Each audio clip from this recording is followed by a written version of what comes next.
December 7 ആഗമനകാലത്തിലെ രണ്ടാമത്തെ ഞായറാഴ്ച. മത്തായി 3:1-12 വരെ വാക്യങ്ങൾ.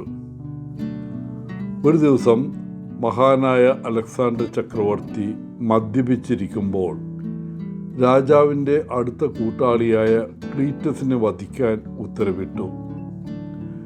എന്നാൽ സുബോധം വന്ന ശേഷം അലക്സാണ്ടർ തൻ്റെ കുറ്റകൃത്യത്തിൻ്റെ ഗൗരവം മനസ്സിലാക്കി കഠിനമായി ദുഃഖിച്ചു.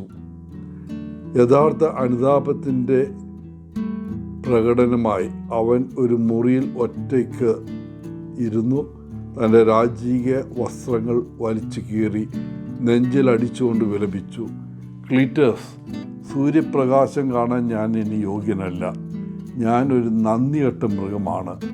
എൻ്റെ ഏറ്റവും അടുത്ത സുഹൃത്തായ ഉപദേശകനായ നിന്നെ ഞാൻ വധിച്ചു. മഹാനായ ദാവീദ് രാജാവ് ബത്ശേബയുമായി വ്യഭിചാരം ചെയ്തപ്പോൾ അവൾ ഗർഭിണിയായി എന്നറിഞ്ഞപ്പോൾ അവളുടെ ഭർത്താവിൻ്റെ മരണത്തിന് ഉത്തരവിട്ടു.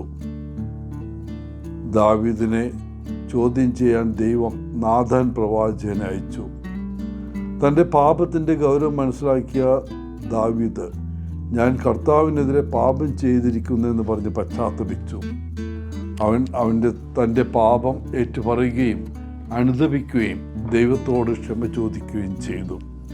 തൽഫലമായി കർത്താവ് അവൻ്റെ പാപം ക്ഷമിച്ചു.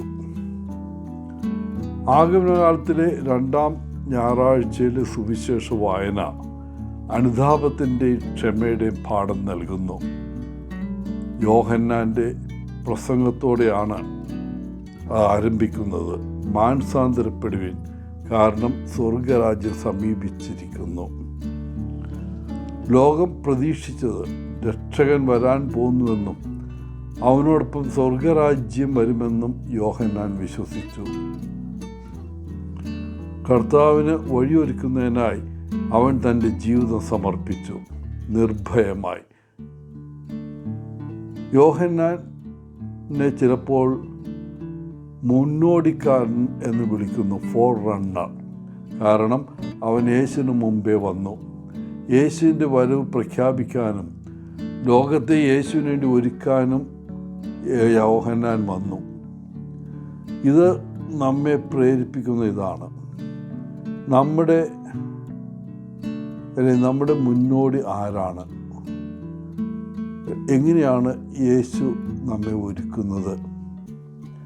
ദൈവം നമ്മുടെ ജീവിതത്തിലേക്കും നമ്മുടെ ലോകത്തിലേക്കും വരുന്നതിന് ആരാണ് കാരണം, അല്ലെങ്കിൽ എന്താണ്? സ്നാപക യോഹന്നാൻ്റെ ഉദ്ദേശം ആ മുൻഗാമിയാവുക, മറ്റുള്ളവരെ മാനസാന്തരത്തിലേക്ക് വിളിക്കുക, കർത്താവിൻ്റെ വഴി ഒരുക്കുക എന്നതായിരുന്നു. എന്നാൽ നമ്മുടെ തിരക്കേറിയ ഭൗമിക ലോകത്ത് നമുക്ക് വേണ്ടി അത് ചെയ്യാൻ ആരാണ് ഉള്ളത്, അല്ലെങ്കിൽ എന്താണ്? ഒരുപക്ഷെ ആ മുന്നോടി ഒരു വ്യക്തിയല്ലായിരിക്കാം. ഉദാഹരണത്തിന് ഒരു രോഗമായിരിക്കാം ചിലപ്പോൾ നമ്മെ ഒരു പുതിയ ജീവിതത്തിലേക്ക് വഴിയൊരുക്കുന്നത്.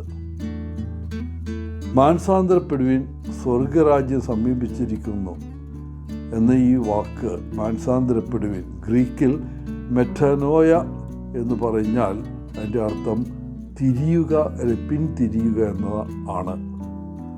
ഒരാളുടെ ജീവിതം പൂർണ്ണമായ ഒരു പുനഃക്രമീകരണത്തിന് മാറ്റാനുള്ള സന്നദ്ധത എന്നാണ് ഇതിനർത്ഥം. മാനസാന്തരം ആവശ്യമായി വരുന്നതിൻ്റെ കാരണം സ്വർഗരാജ്യം അടുത്തിരിക്കുമെന്നതാണ്. സ്വർഗരാജ്യം എല്ലാ സൃഷ്ടികളിലും ദൈവത്തിൻ്റെ ഭരണത്തെ സൂചിപ്പിക്കുന്നു. രക്ഷകൻ്റെ ജനനത്തിൻ്റെ ആഘോഷത്തിനായി നാം ഒരുങ്ങുമ്പോൾ നമുക്ക് പ്രിയപ്പെട്ടവരെ ഒരു മെറ്റനോയ ഉണ്ടാകാൻ നമ്മളെ തന്നെ ഒരുക്കാം. എല്ലാവർക്കും ഇന്നത്തെ ദിവസത്തിൻ്റെ മംഗളങ്ങൾ നേർന്നുകൊണ്ട് ഒത്തിരി സ്നേഹത്തോടെ പോളച്ചൻ, CSSR ഫ്രം Kerala.